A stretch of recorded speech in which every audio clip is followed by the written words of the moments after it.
think we're going to start very quickly with a presentation of Kinzan Studios. Has anyone heard of Kinzan Studios?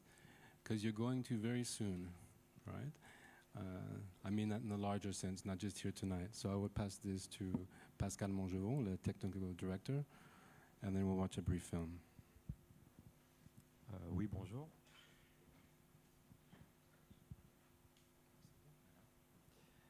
Oui, bonjour, merci d'être là.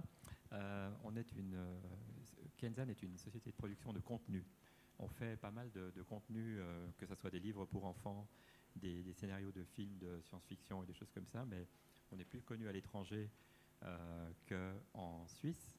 On a reçu à l'étranger des prix, dont à Hollywood, parce qu'ils ont justement... on a le même respect pour une sorte de science du divertissement, un art de divertissement qui est plutôt valorisé là-bas plutôt qu'ici. C'est pour ça qu'on est connu plutôt là-bas. Ça marche le micro? Oui.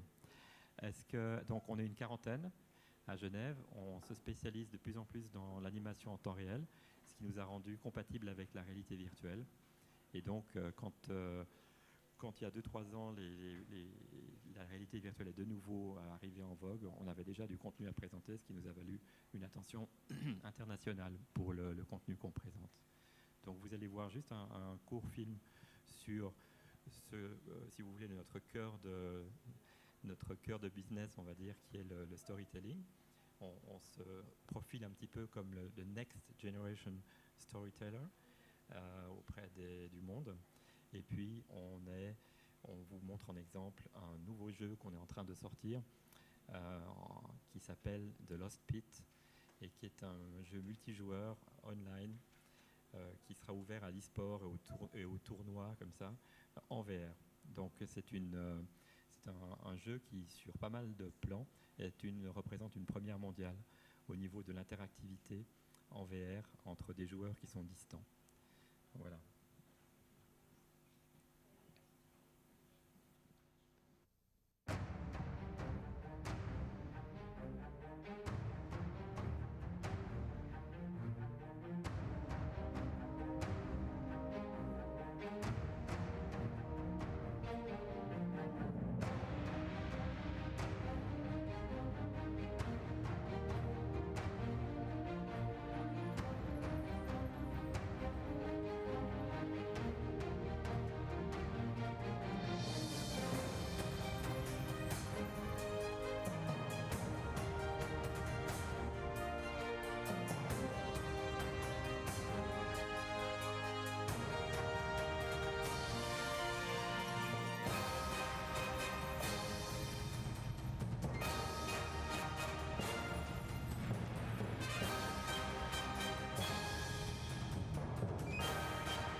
Excellent. Let me just get out of here.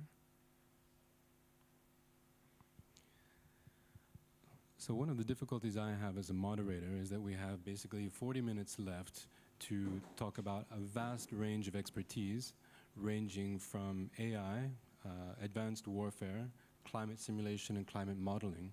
To give you a bit of context of the reason why these experts are here, is that we wanted to look at future story worlds in the context of dystopia. And what we've really come to understand is that the dystopia that we see in the future is happening right now. And some rather alarming things are happening in the present that are going to make 100 years from now look extraordinarily different. What we have here behind us is concept art of Paris in 2083. And what we have here are two visionaries who have come up with a scenario, which I would say is dated by 20 years, so they're ahead of the curve, which is looking at a particular story world in 2133, which is called Spiritus Dei. And through the course of discussion, what we had today, we're going to elaborate on different types of stories which are going to break the mold of what you see in Hollywood and which are often based on current problems but are just projecting current problems into the future.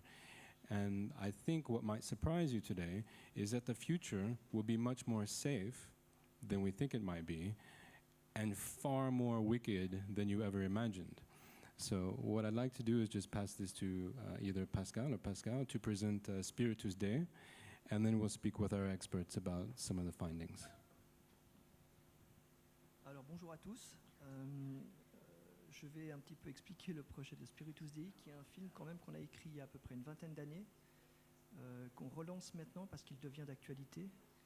Et il y a 20 ans, on a imaginé un monde où la pollution est tellement avancée que le soleil ne parvient plus à toucher la surface de la Terre et qu'un certain groupe de scientifiques vont essayer de remédier à cela. Et malgré toute leur insistance et toutes les compétences qu'ils ont, ne vont pas réussir à le faire parce qu'ils seront confrontés à certains gouvernements qui veulent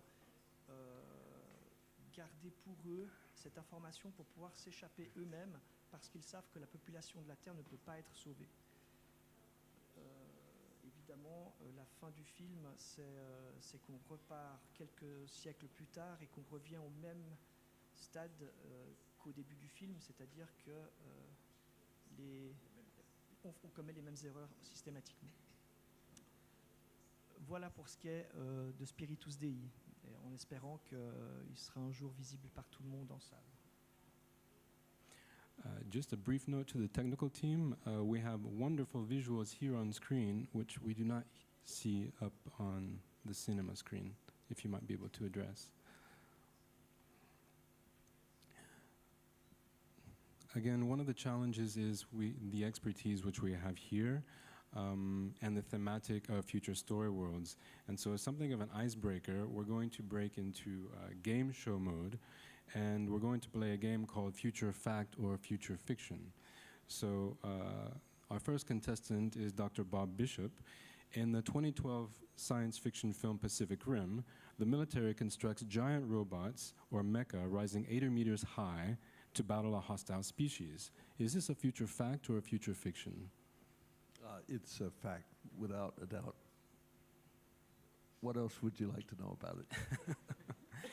Could you explain a little bit about why we design giant towering mecha, or in the case of Pacific Rim? You've all seen Pacific Rim, I imagine. Sci-fi fans, yes.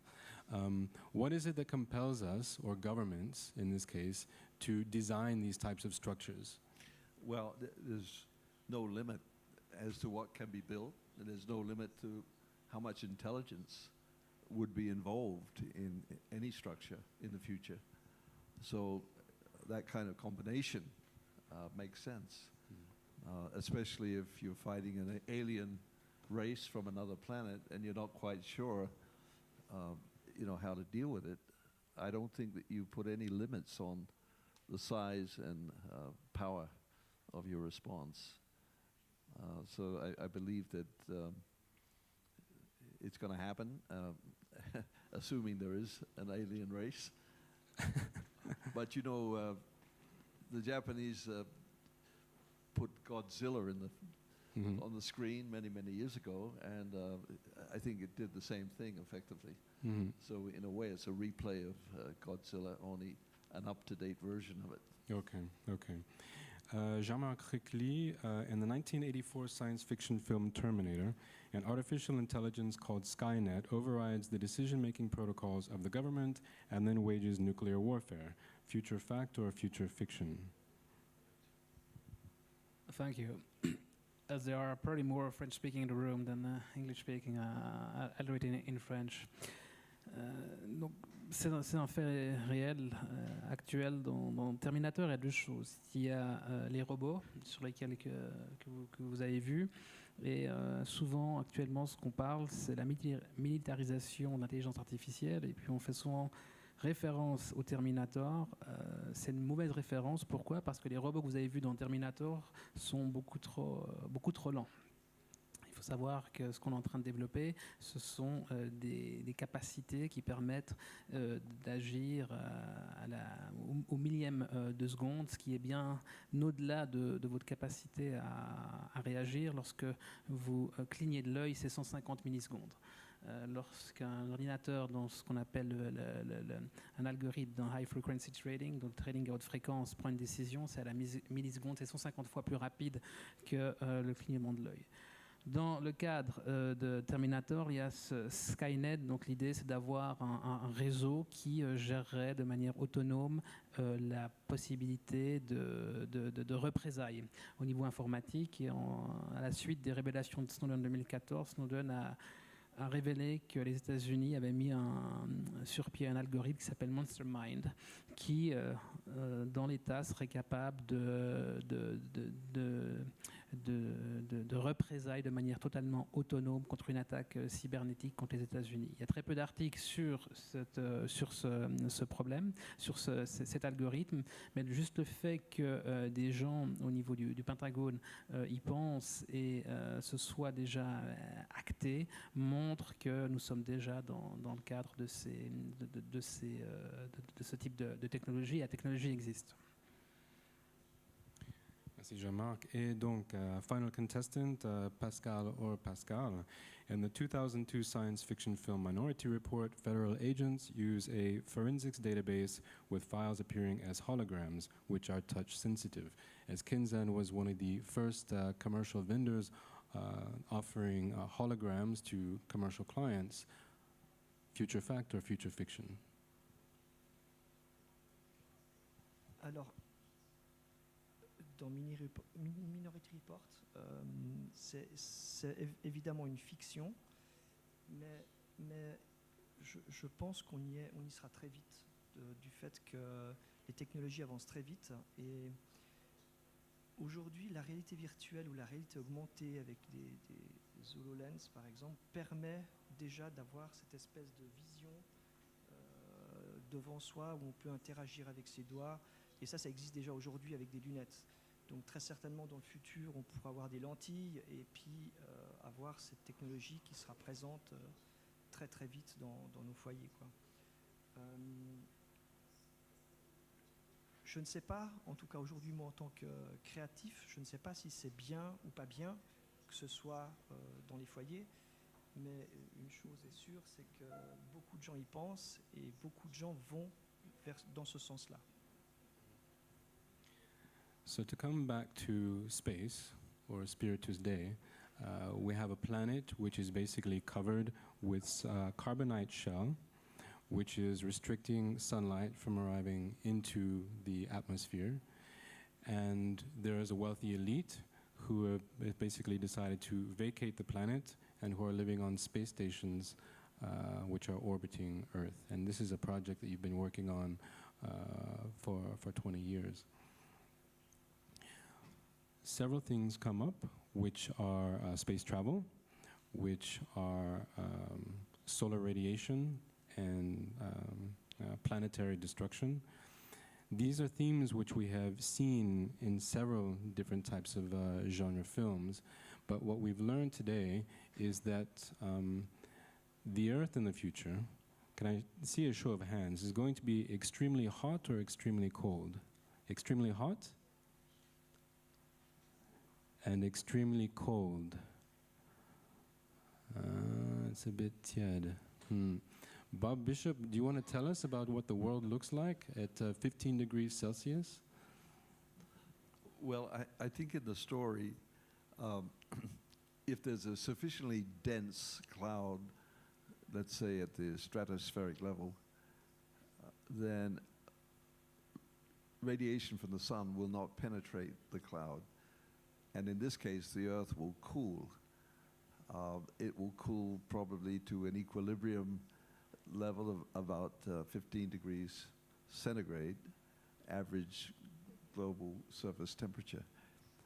On the other hand, if the stratospheric shield or shell were sufficiently transparent that some wavelengths of the radiation from the sun would penetrate through that layer, that shell, then in fact you could well have a greenhouse effect, in which case whatever energy comes in does not get radiated back into space and accumulates instead in the atmosphere. And in that case you would have global warming, which is of course, most scientists today fear that just with carbon dioxide, which of course is a much thinner concept than the story that we're dealing with. But carbon dioxide alone could create a runaway greenhouse effect where you would have continuous warming. And some of the scientific models today predict that the planet average global surface temperature would accumulate to about 8 degrees above its current level if carbon dioxide levels were to go above 500 parts per million. But in this case, what we're speculating here is what exactly is that substance forming the shell, which is the center of the story, and what's its transparency level? Is it super dense to all levels of radiation, or is it partly transparent to some, letting energy in but not letting energy out? So it's a kind of an open question. And we had also with this the question of the survivability of the planet if there was a higher concentration of methane as is imagined in this world. And then this brought us to the issue of avatars, the idea that a wealthy elite are receding into their fortress or citadel, and in this case, an orbiting space station. But my colleague Jean-Marc Recli, who's a specialist in AI and head of the Global Risk and Resilience Cluster at the Geneva Center for Security Policy, weighed in to suggest that avatars or prosthetic extensions of ourselves is actually not that far away, which was, I found, quite alarming. Oui, en effet, donc ce qu'il faut savoir actuellement, c'est qu'on est dans une période probablement un point d'inflexion de l'histoire de l'humanité avec les développements technologiques. On n'est pas seulement très en avant, enfin, des avancées assez importantes dans le domaine de l'intelligence artificielle, mais on a des avancées très importantes dans le domaine de la biologie synthétique, donc la possibilité de créer des tissus de manière totalement synthétique, de l'impression 3D, des neurosciences. Et ce qu'on voit, c'est une convergence au niveau de ces différentes technologies qui se nourrissent des avancées les unes des autres. Or, il y a 3 semaines, pour la première fois, les Nations Unies ont organisé la première conférence sur l'intelligence artificielle. C'était à Genève. Ça s'appelle AI for Goods. Et vous avez un des intellectuels les plus importants dans le domaine du machine learning, l'apprentissage machine, c'est-à-dire la technologie qui est derrière l'intelligence artificielle. Et peu de Suisses le savent, mais parmi les 5 centres les plus avancés dans le domaine, un se trouve en Suisse, il se trouve à Lugano, ça s'appelle ITSIA. Et ce professeur est venu nous dire que c'est très bien ce qui se passe actuellement. Pourquoi ? Parce que c'est probablement la fin de l'espèce humaine, mais on pourra faire quelque chose qu'on n'a jamais réussi à faire, nous en tant qu'humains. L'intelligence artificielle pourra coloniser l'univers parce qu'on pourra projeter l'intelligence artificielle au-delà de ça. La semaine passée, à Aspen, au Colorado, il y avait un colloque, Aspen Ideas, ça s'appelle, et vous avez le chef technologie d'Amazon. On lui pose la question, quelle est l'idée la plus intéressante que vous avez vue et entendue. Il dit, moi je viens de lire un livre, et puis l'idée, c'est imaginer si, depuis le jour de votre naissance, on arrivait à collecter toutes les données que vous laissez. Donc, tout ce que vous faites, votre localisation et autres. on pourrait recréer un avatar qui serait complètement similaire à vous, sans avoir votre conscience. Mais ça serait très bien. Pourquoi ? Parce qu'on pourrait utiliser cet avatar pour pouvoir, voilà, si vous devez aller faire les commissions, les courses, eh bien, vous enverrez votre avatar. Si vous devez aller faire des choses qui ne vous plaisent pas, vous envoyez votre avatar et vous faites en fait que ce qui vous intéresse. Donc qu'est-ce qu'on voit là derrière ? On voit que on a une idéologie, spécialement parmi les gens qui sont derrière le développement de ces nouvelles technologies, les gens à Silicon Valley, qui est, pour ceux qui ont déjà entendu, ce qu'on appelle les transhumanistes, et puis maintenant on a les post-humanistes, c'est-à-dire c'est des gens qui réfléchissent en termes de, humain augmenté, c'est-à-dire que l'être humain va avoir accès à des technologies, à des substances qui vont lui permettre d'améliorer ses compétences. Certains se sont déjà fait greffer des puces sous la peau pour pouvoir ouvrir des portes ou autres. Mais ça va plus loin de ça. L'idée, c'est vraiment d'avoir... Le but ultime, c'est l'immortalité. Et donc, ces questions d'avatar deviennent de plus en plus importantes. Pourquoi ? Parce qu'elles vont vous permettre de vivre, de vous projeter dans un futur avec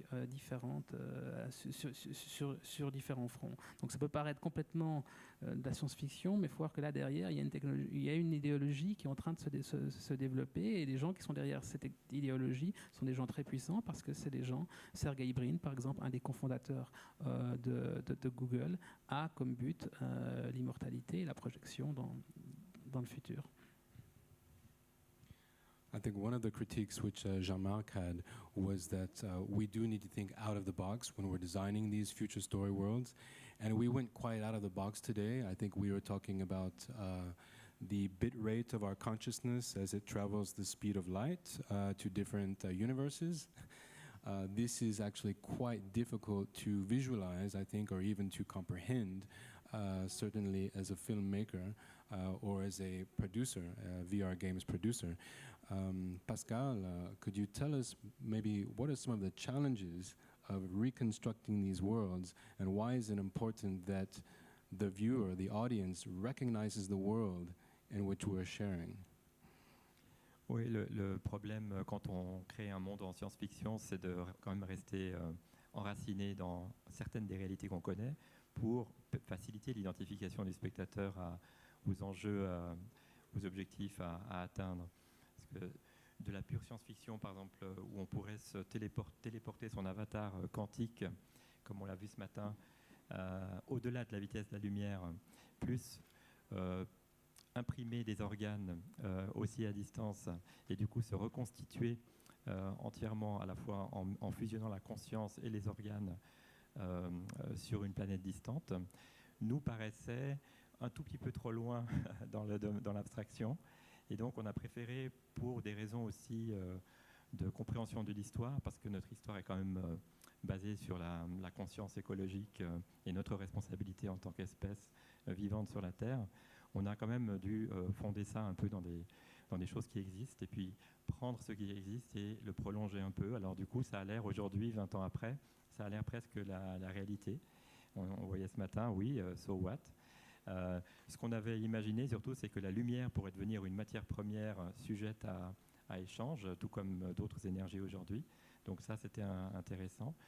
Évidemment, qui dit matière première dit restriction, dit possession au bout d'un moment, à force d'acquisition par un monopole. Et du coup, on a imaginé une société monopolistique qui construirait des satellites dans l'espace, qui concentrerait la lumière solaire à travers la croûte de carbonite dans certains endroits où des gens assisteraient à des événements VIP éclairés par le soleil. Ce seraient les derniers endroits sur Terre où on pourrait assister à des événements éclairés par le soleil. Donc voilà, si vous voulez, on ne pouvait pas trop décoller de la réalité, mais on voulait justement montrer, en projetant notre réalité un peu plus loin, vers quoi on tend. And if I recall correctly, Pascal, you've been developing virtual imagery for the better part of 10, 15 years, and you've actually been ahead of the curve in promoting commercial or developing commercial products face-à-face luxury goods clients. So in the story world, we're not able to speak fast enough about the future because the future is always catching up with us. But in the commercial world, there's a disadvantage to being the pioneer. Is there a certain frustration when you develop things, you're developing prototypes, you take it out to a potential client, you say, this is going to change the world, and they say, not today.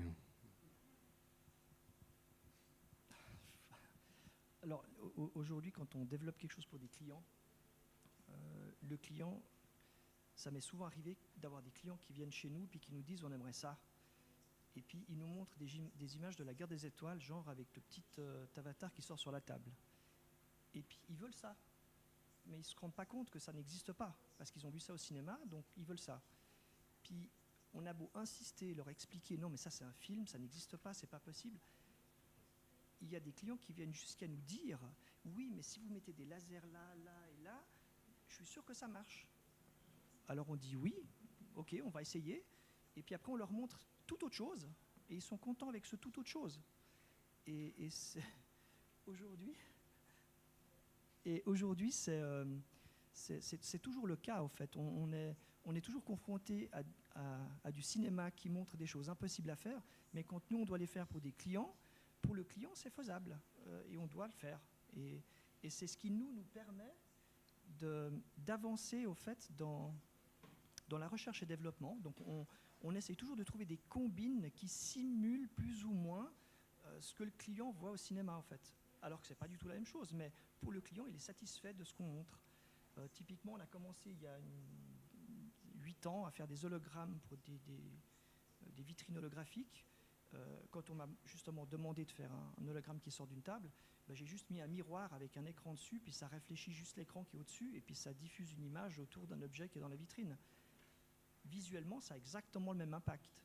Mais le client ne voit pas la différence entre un miroir et un écran et quelque chose qui sort de la table. Donc il y a toute une différence dans la tête des gens entre l'imaginaire et la réalité physique. Et c'est ça qui est intéressant dans notre métier, c'est qu'on doit répondre à des énigmes, à des problèmes, que les clients viennent vers nous. Et c'est ça qui est chouette, c'est qu'on est toujours en train d'inventer des nouvelles choses, d'inventer de nouveaux concepts qui permettent aux clients d'être satisfaits de ce qu'on présente, quoi. Oui, l'un des problèmes qu'on avait à Kenzan depuis longtemps, c'est qu'on était bien en avance sur le marché. Et quand on est trop en avance sur le marché n'achète pas. Et donc, on continue à faire de la recherche et développement. Parce que, par exemple, en 1994, on proposait déjà à des clients des sites web. Et ils ne savaient même pas ce que c'était. Ensuite, l'indexation des sites web dans les moteurs de recherche, Lycos, AltaVista, c'était du jargon pour eux, etc. Donc, au bout d'un moment, on a un peu raccroché ça parce qu'on devait faire du prosélytisme avant de pouvoir vendre. Donc, c'est épuisant. Et on a développé en interne un produit alors très, très novateur qui, lui, avait 7 ans environ, 7 ans d'avance sur le marché, et on en a fait un prototype qui marchait. Et on l'a montré à Philips, entre autres, à Eindhoven, aux Pays-Bas. Et eux, ils nous ont sorti un futuriste du placard, leur futuriste, qui, avant qu'on leur présente notre prototype, disait « Moi, je vais vous expliquer comment c'est le futur. Je rentre chez moi, la musique que j'aime s'enclenche, et puis les fenêtres en cristaux liquides affichent des vues de mes endroits préférés sur Terre. » Nous, on avait l'impression d'avoir déjà vu ça quelque part et que c'était possible. Et ensuite, on lui a montré notre nouveau médium qui est basé sur l'existence à travers tous les écrans qu'on connaît dans nos vies, d'un avatar qui nous suivra toute notre vie et qui est notre confident. Donc ça transforme votre télévision et vos écrans en des nouveaux médiums de type feeling avec lesquels vous partagez des émotions et des informations. Et on a un prototype complet qui marche, qu'on a financé avec 1,5 million, avec 27 personnes pendant 1 an et demi. On leur montre ça et ils disent non, mais ça c'est de la science-fiction, alors que ça marche. Et donc on avait toujours ce décalage justement. Et les hologrammes, par contre, ce qui est bien, c'est que vous mettez quelqu'un devant un hologramme, il comprend tout de suite de quoi il s'agit. Et la même chose en réalité virtuelle. Vous mettez les lunettes de réalité virtuelle à quelqu'un et il comprend tout de suite le bénéfice de ce nouveau médium. Il y a pour beaucoup de gens un avant et après, la première fois qu'ils ont vu un monde, explorer un monde en réalité virtuelle. Donc là, il n'y a plus besoin de notre part d'expliquer quoi que ce soit. Ça devient évident et du coup maintenant on est de nouveau synchro avec notre période, enfin. I think one of the themes that we come across as story writers or story artists is one of power. In the future, we know that the resources are diminishing and that there's a certain control and a certain privileged elite who can exercise that control. In the case of Spiritus Dei, that elite effectively vacate the planet. If we're looking at power issues projecting 100 years out, maybe in the dystopia which we might eventually live, what I understand is that there are companies in Geneva who are already understanding the role of power 100 years into the future, and this has to do with encryption. Bob Bishop, would you mind telling us what is the state of quantum encryption today and why encryption is so important, not just for saving our emails, but possibly for saving our humanity or our consciousness? Well, that's a pretty difficult question. However, quantum physics is finding its way into quantum computing. Although it's only beginning, it's very embryonic. But first, before I get to quantum computing and what it can do in the area of encryption, we should understand what computing is doing now in the mainstream. And in the mainstream, computing is driven by Moore's law, which gives you twice the performance at half the price every 2 years, approximately, which is a 4-to-1 improvement in price-performance ratio every 2 years. Now, over 10 years, that's a price-performance improvement of 1,000. And over 20 years, it's 1,000 times 1,000. And in 30 years, it's 1,000 times 1,000 times 1,000. And this Moore's law we have been living by since 1964. And it has proved quite correct. So this is an enormous multiplicative effect on our technology today. And it results in your cell phone, and I think we're all walking around with cell phones. They are approximately equivalent to a supercomputer 30 years ago. And the Cray 1 is somewhat the reference point 30 years ago. Now, this will continue in standard semiconductor electronics. As the electronics gets more and more miniaturized, it delivers this Moore's law multiplicative effect. And we actually think that all technologies today, they're not additive. They're not simply additive. They are multiplicative. They multiply each other. And as Jean-Luc pointed out, there's more than semiconductor benefits flowing through here. There's software benefits as well.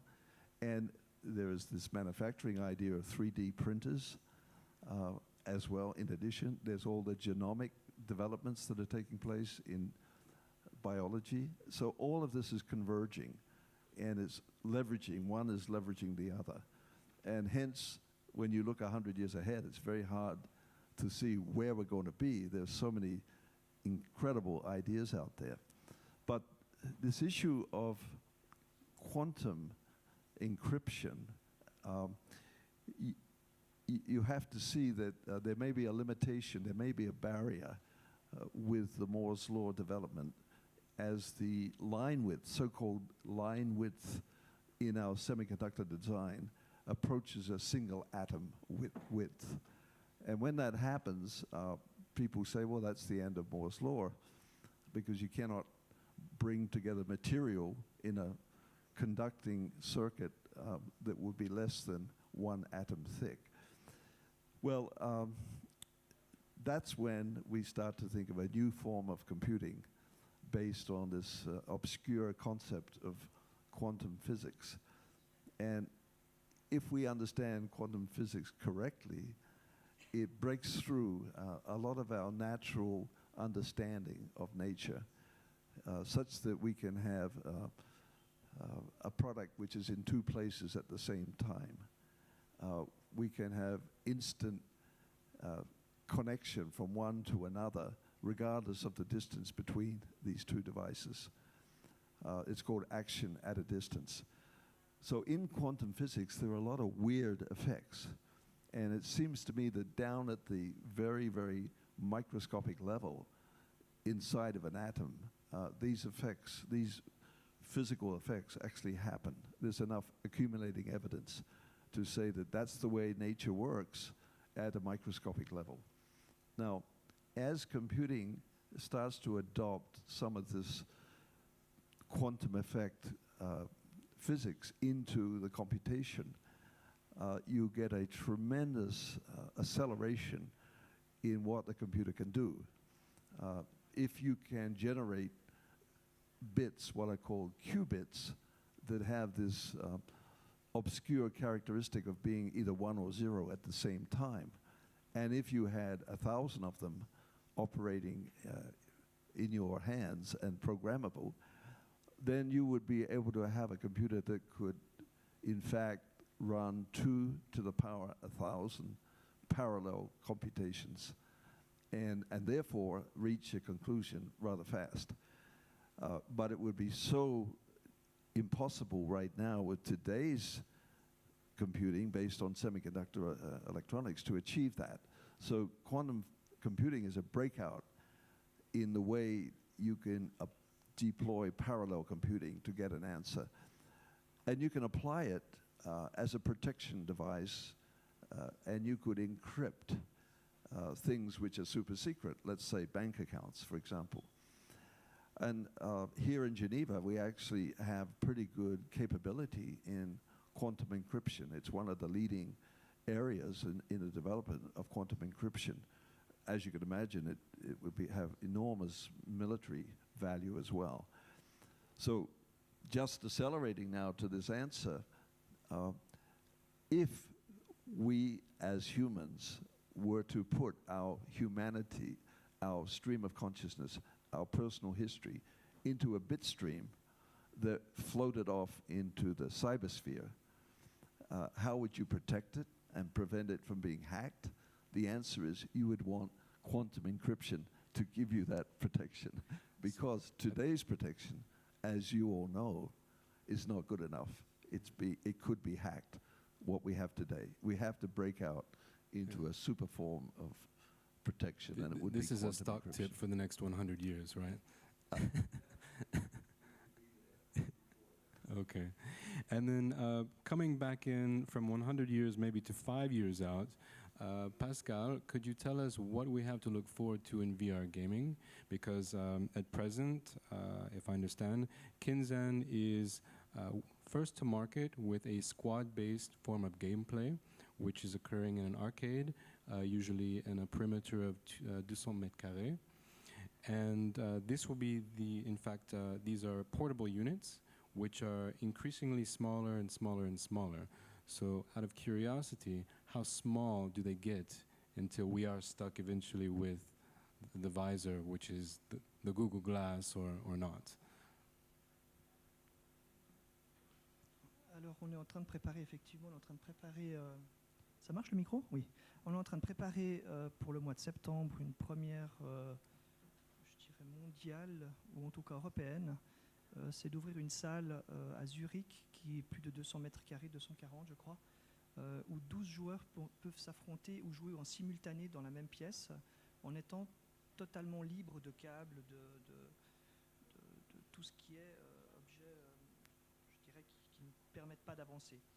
On a un backpack PC dans le dos, on a des lunettes immersives et là on aura le choix de jouer à plusieurs jeux dont le premier ça sera Lost Pit avec, pour les adolescents ou pour les gamers fous.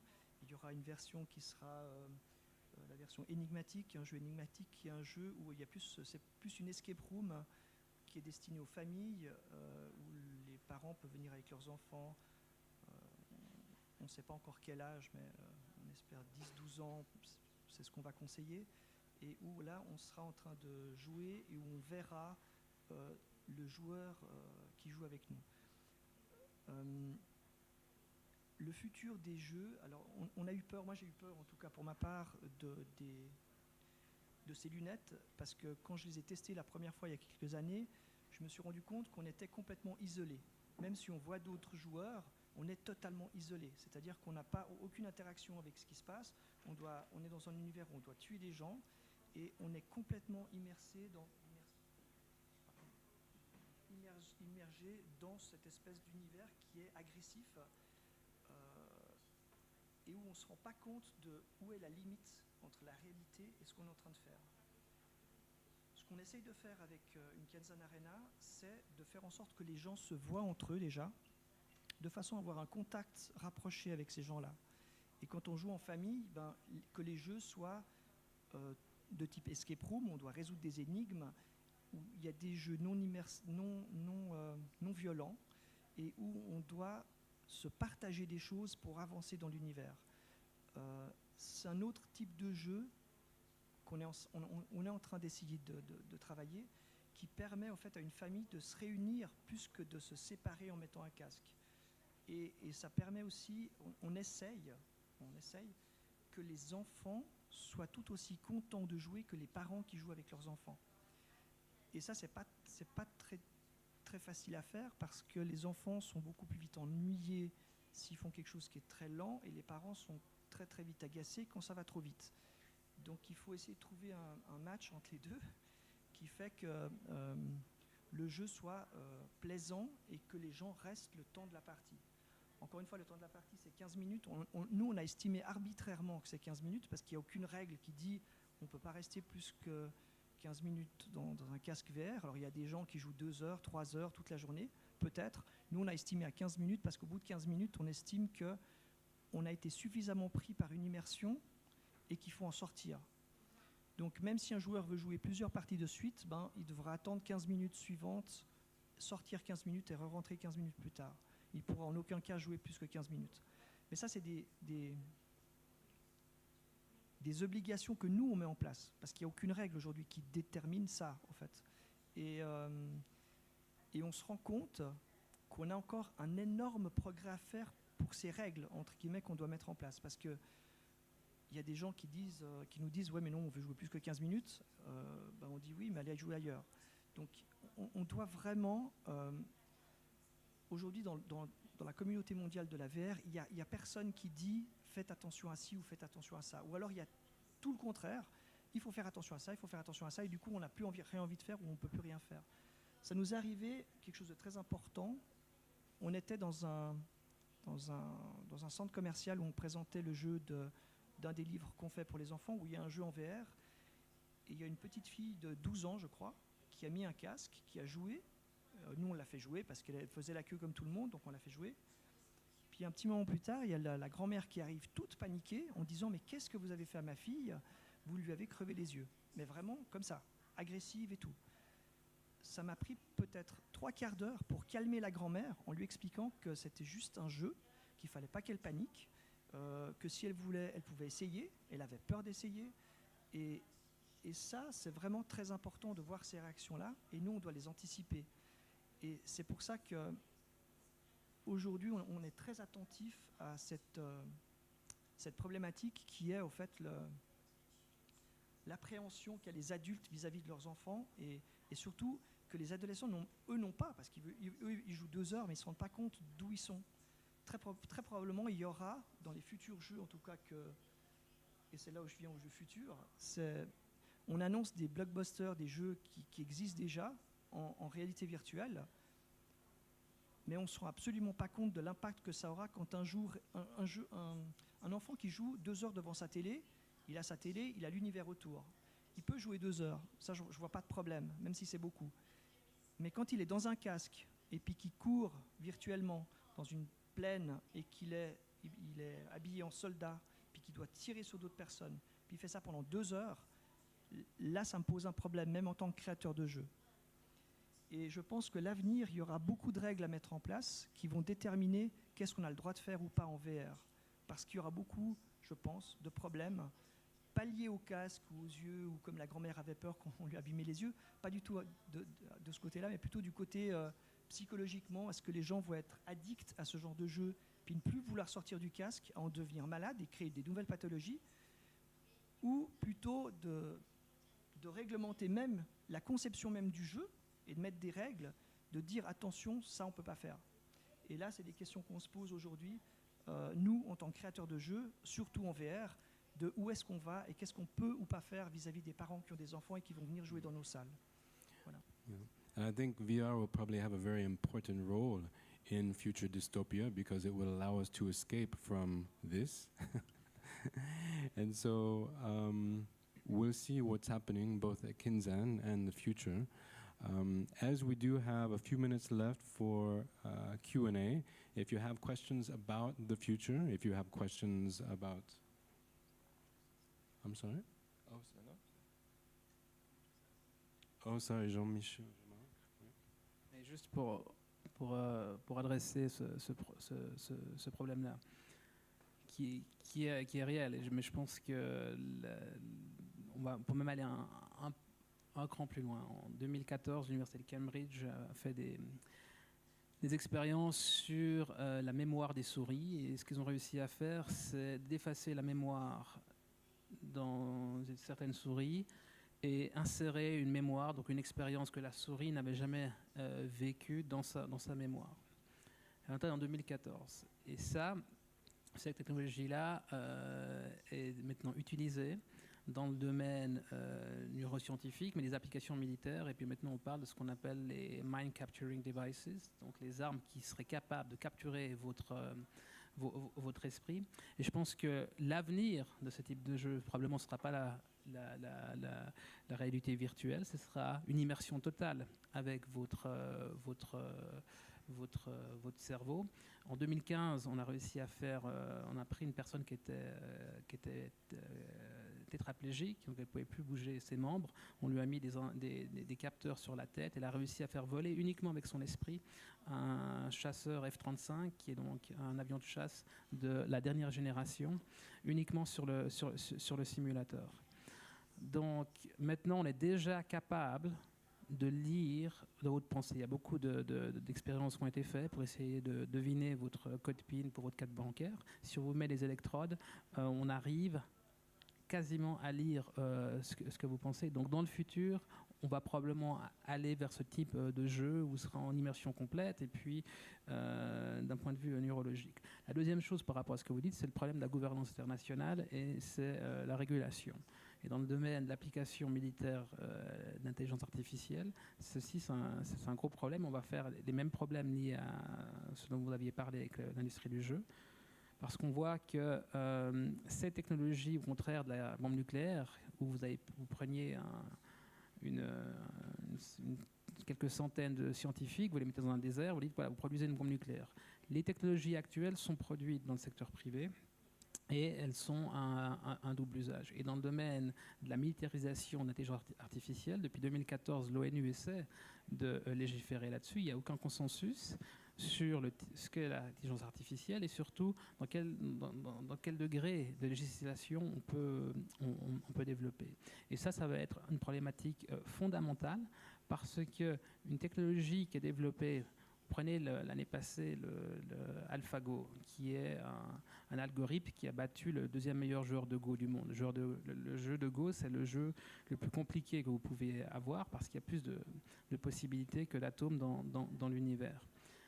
Cet algorithme était développé par Google et l'idée première de développement de cet algorithme, c'était gérer la consommation énergétique de Google. Ils ont réussi à battre le deuxième joueur de Go. Deux mois plus tard, ils ont utilisé le même algorithme et ils ont réduit leur dépense énergétique de 40%. Donc ce qu'on voit, c'est que ce type d'algorithme qui peut être utilisé pour une tâche très particulière, qui est absolument non hostile, peut être aussi utilisé à des fins militaires. Et maintenant, on voit les premières applications dans le domaine militaire de ce qu'on appelle les applications du swarming. C'est donc des drones complètement autonomes qui sont capables de communiquer entre eux. La première expérience a été faite en octobre l'année dernière, où 103 drones, de manière autonome, on leur a donné 4 objectifs, et de manière complètement autonome, sans input humain, on réussit à négocier l'objectif. Donc les problèmes qu'on aura sera des problèmes de gouvernance, de législation. Et puis si vous pensez outside the box, ce sera vraiment le couplage entre votre cerveau et la machine. Et puis ça, on va y arriver très très rapidement, je pense. All right, so who wants to live on that planet? Not me, anyway.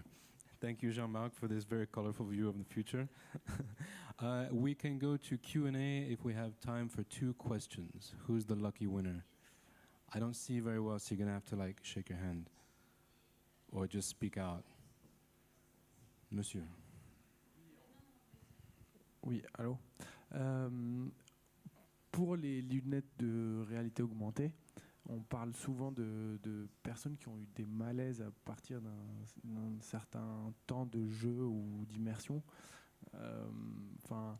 Et c'est pour ça qu'on a après parlé des HoloLens, etc., qui est de la réalité mixte.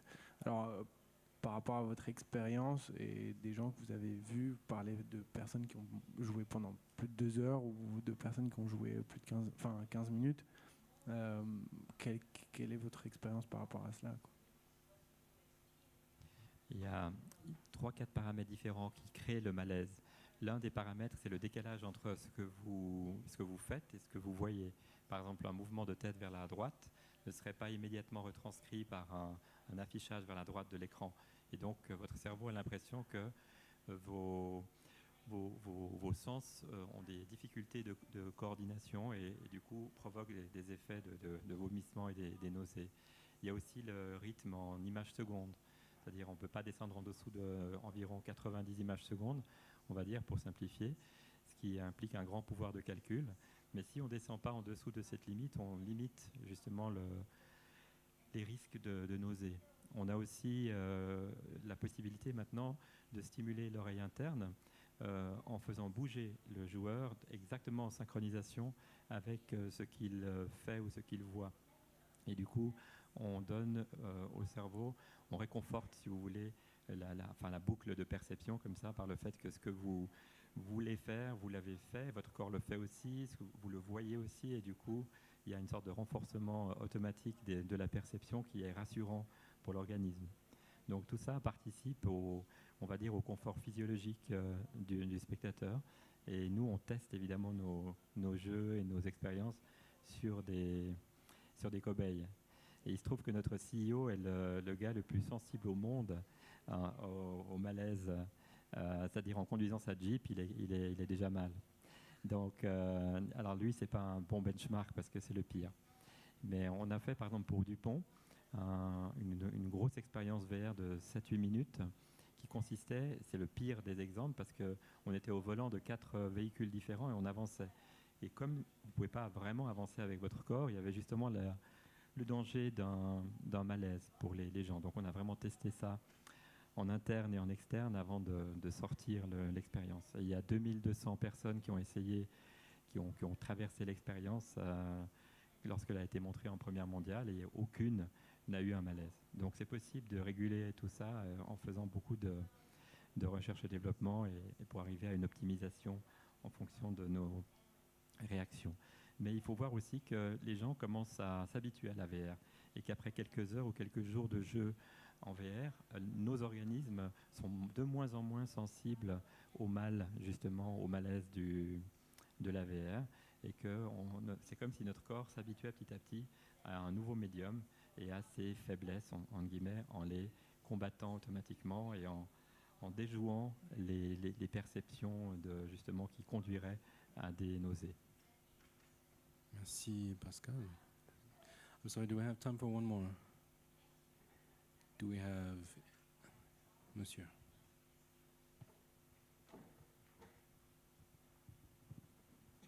Bonjour. Dites-moi, avec toutes les technologies qui vont arriver ces prochaines années, comment vous allez uniformiser en fait toute la sécurité de l'humanité?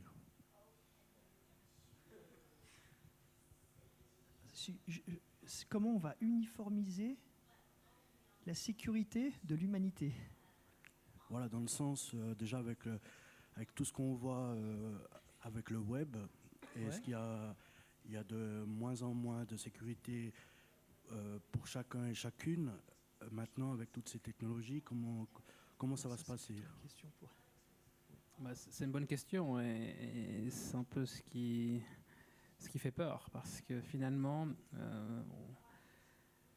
la réponse qu'on a trouvée à la sécurisation du progrès technologique, c'est plus de progrès technologique.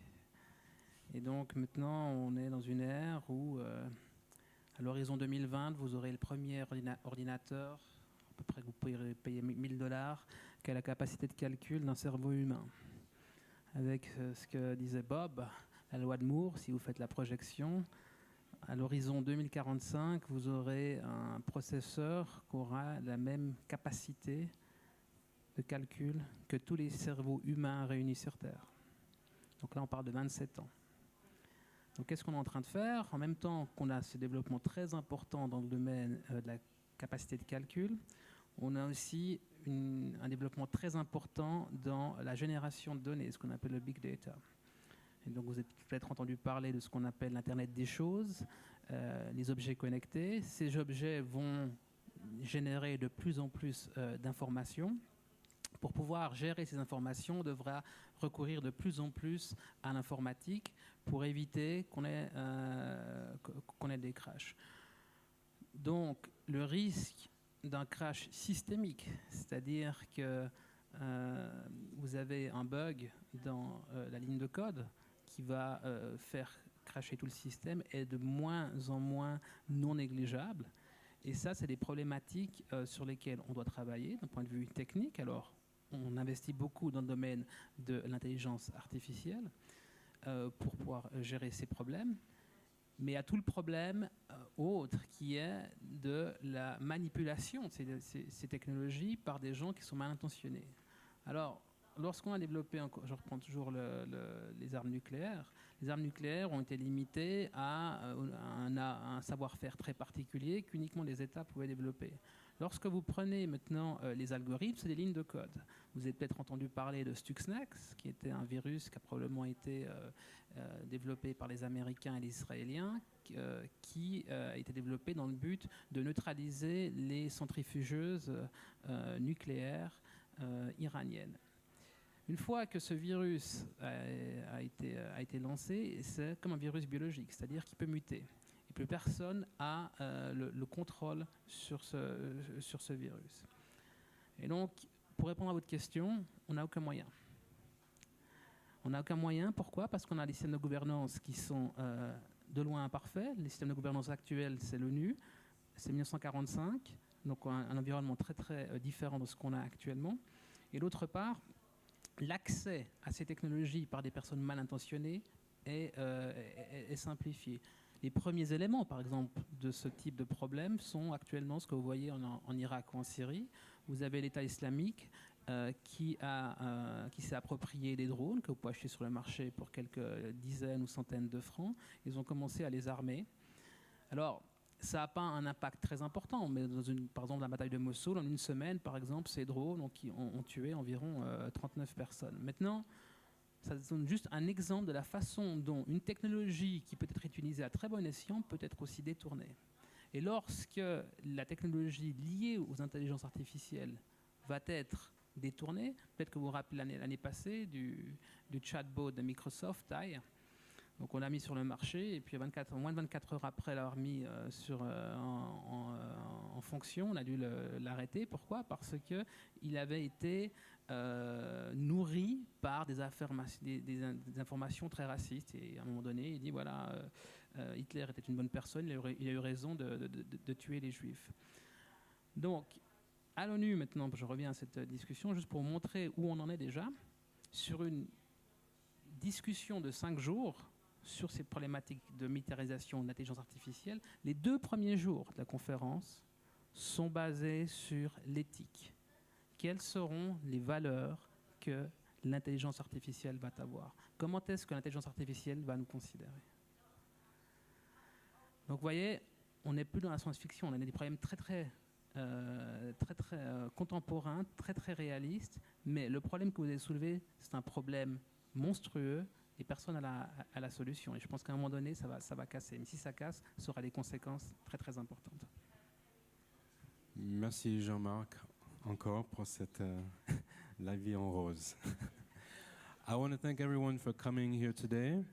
I want to thank our speakers for participating. If you do have questions or if you happen to be a writer, please speak to us afterwards. We have some interesting proposals coming in the next couple of months with the NIF. I'd like to thank Anaïs Semari and Sam Rosati, who initially initiated this idea almost 14 months ago. So thank you for participating in the fruit of this collaboration. Et merci.